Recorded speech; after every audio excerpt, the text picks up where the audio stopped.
Hello and welcome to Toffee TV. This is the Sunday supplement. My last Sunday supplement wasn't uploaded by Pet because he was in Wales, so unfortunately last week's episode of the Sunday supplement never aired. But here I am again, and here I am talking about another Everton win against Crystal Palace. This time winning 2-1, and I'm gonna go and talk about the whole game. But firstly, we'll just talk about the lineup and yeah, I mean, obviously coming in off the back of another good result in the Carabao Cup the other night against Fleetwood Town. Um, bar Pickford's glaringly obvious errors. Other than that, it was a good performance by everybody else, and I wasn't surprised to see the team that was obviously there. But I'll go through the team. Pickford in goals because we just don't have anybody else that can play in goals or kind of is near his level. Not that his level's been fantastic or anything like that, but um, we just don't have anyone who can really step up right now that can really challenge him. Whether we get a keeper in by the end of the window, I don't know. Hopefully, but we'll see. And then, yeah, right back and captain Seamus Coleman, who's been absolutely superb, playing alongside James there. But with Mina and Keane in the centre of defence, and then Luca Dean at left back as well, which it was pretty straightforward. You knew they were going to play, barring any injuries. Obviously, Holgate is out at the moment, and we're in the market for a centre back at the minute. So, as you were with that, I thought everything there was kind of straightforward. Then in midfield, Decore, Alan, and Andre Gomez, which again I think that's our first choice midfield. And then you had James, Dominic Calvert-Lewin and Richarlison, which again is a really good front three. And the thing I like about having James there is it allows Seamus Coleman to know that he can get forward. And that was obviously evident in the first goal, which was a great bit of play by Coleman, Decore, and James then to spot that run by Seamus Coleman, which I think when Coleman's played there with Walcott or Iwobi or these types of players, he's made those runs and they never got seen. So I think with someone like James, who's just a very intelligent player, and Coleman makes very intelligent runs, he's just, I suppose, never really felt like he had the protection to be able to go into those runs that he used to do. And he used to have that protection with James McCarthy, but now he has it with Alan. So he obviously feels like, obviously with James and with Alan, he can make those runs and pay dividends because he crosses the ball in to Dominic Calvert-Lewin, who's just there and tap home. And the form he's in at the moment, he's not going to miss chances like that. And it's great to see him again scoring again, doing really, really well in the league. And long may it continue because he looks like a top striker now. He kind of reminds me a little bit of Jamie Vardy in a way. Kind of he struggled, and now he's kind of getting the rub of the green. And now people are starting to kind of believe in him a bit more. And we all love Dom. We all want to see Dom do well. So no one's complaining, or I'm sure no one's really giving him a hard time. Everyone's, I suppose, delighted for him because we waited so long for him to kind of, start showing his potential because, we were quite patient with him, when we stuck with him when we had nobody else, when Rom left and stuff like that. So to see Dom back amongst the goals is absolutely fantastic, and I'm delighted for him and I'm buzzing for him. And yeah, I suppose kind of going on from that then, we look like we were doing things well. We were doing things simple, but nothing is ever easy with Everton. And obviously they score from a corner. They get their equaliser with Kouyaté, and Michael Keane is at fault there. And I'm thinking to myself, Michael Keane being Michael Keane again. But after that, I thought he recovered well. I thought the whole team recovered well. We didn't panic. We stuck to the task. We remained patient, and we kept the ball and we kept moving it about and stuff like that. I thought we were creating silly fouls, but you're probably gonna. Most teams are gonna probably create or make silly challenges against the players that they have, the likes of your Eze's, Townsend, and obviously Zaha. But Seamus Coleman, he never allows Zaha to do too much. I always find he gives him, keeps him quiet. At the end of the game, I'm sure he was looking for a Zaha in his pocket.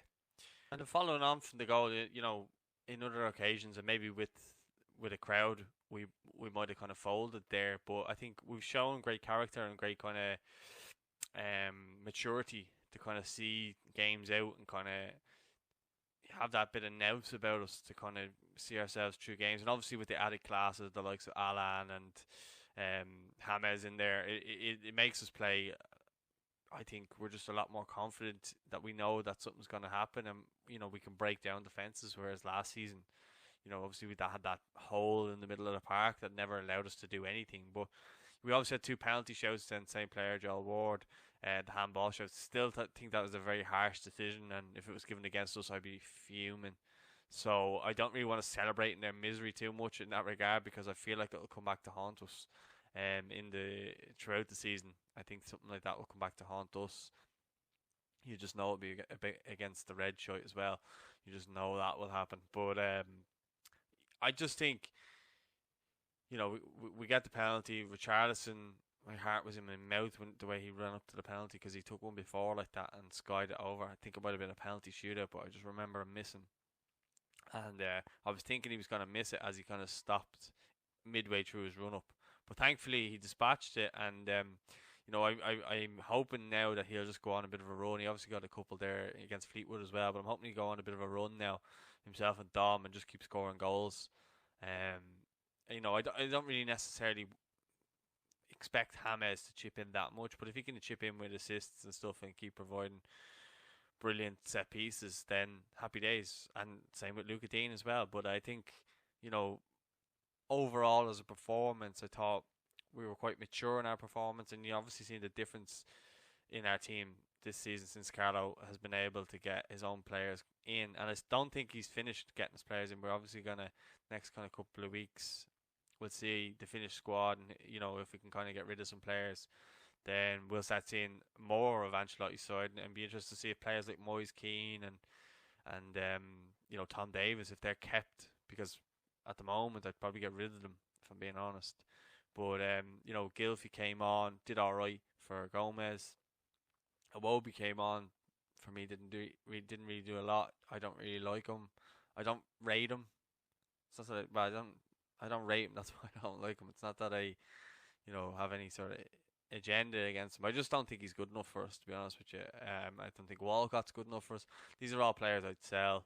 I'd probably, if we could get a good enough goalkeeper in, I'd probably sell Pickford too, if we could get some money for him. But the performance of him lately, even though yes he was okay, but the performance of him lately, you probably wouldn't get a lot of money for him. But yeah, I mean, it's all about kind of selling now to buy, isn't it? So we need to get rid of the likes of Walcott, Iwobi, Delph. Yeah, there's just those types of players. Davis, because when Davis came on, he nearly gave away a free kick on the edge of the penalty area as well. He's just a liability right now, and I just don't see him. I think his time at Everton's finished. I just don't rate him. I just don't think anybody really rates him within the club. I think Carlo just kind of picks him because he likes that he's a local lad. That's the only thing I can make from it. But kind of looking around the rest of the team, players have stepped up the game. Mina Keane, I know Keane, was at fault for the goal, but other than that, he's been quite flawless since the season started back up. So you have to kind of give him a little bit of leeway and say that he's probably deserved his new contract. Yeah, I mean, a bit clumsy at times, clumsy last week as well. But again, if we can get another centre back in there, I think that will up their game. Holgate still has to come back. But I think we're a bit lightweight up front, and obviously with Charles chipping in with goals, but he's kind of playing more on that left wing position now again. And Dom, obviously, but if anything happens to Dom, I'd be worried about where the goals come from. So, if we could get someone in and maybe see Moise Keane out, or if Moise Keane stays and we can get one of the midfielders out, maybe Delph or Davies, get one of them, or even if we get a good deal for Sigurdsson, I'd sell him as well. So if we can sell any of those for a reasonable price and get someone in who, it would just make us take a bit more, because I still feel as though we get a couple of injuries and we're right back where we were last year. So we think we just need to bolster the squad a little bit more, but not a whole lot. I mean, we're sorted at right back now, I think, for the season. Left back, you've seen Nkunku come in there, and he looks like he's going to be a really good asset for the future. Then you got Gordon, who I rate a lot more than Iwobi, and you've got players like that. So I think Carlo's really building something good here, and I just think we need to stick behind it. It was a great result yesterday. Again, I said it last week, but obviously Ped never put up the video. But I did say that last week probably would have crumbled in other games. I know they had 10 men last week and stuff like that, but if I had remained 11, I could have seen us crumbling.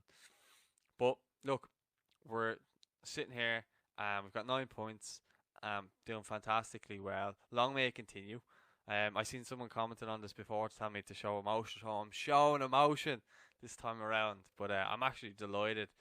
The fact we're playing so well, we're seeing out games, and we're just clever now, and we just don't look so you know easy, and our core is so easy to kind of pinpoint and penetrate, which has been the case last season. So absolutely brilliant stuff. Onwards and upwards now, and yeah, let's focus on the next game. Let us know what you thought of the game in the comments. Don't forget to subscribe to Toffee TV, and as always, I'll speak to you soon.